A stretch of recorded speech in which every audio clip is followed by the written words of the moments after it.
বঙ্গবাজার পাইকারি যে বাজার ছিল, বঙ্গবাজার কাপড়ের যে পাইকারি মার্কেট ছিল, সেটি যে গত বছর আগুন লেগে ধ্বংস হয়ে যায়, পুড়ে ছারখার হয়ে যায়, সেটিতে এখন এখন গত দুদিন আগে নগর সিটি কর্পোরেশনের যে লোকজন এসে একটি বিলবোর্ড টাঙিয়ে দেয়, এখানে বহুতল মার্কেট হবে।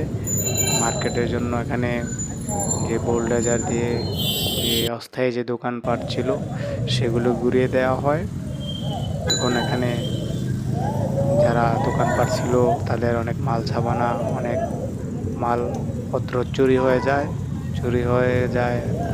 যারা ঈদের সময় বিক্রি করে বেচা কিনা করে বাড়িতে গেছিলেন, তারা এসে দেখেন তাদের যে মাল ছিল দোকানপাটের কিছুই নেই, শুধু খালি মাঠ আর মাঠ। ওই যে বঙ্গবাজারের যে আগুন লেগেছিল গত বছর, সেটি এখন শুধু মাঠ।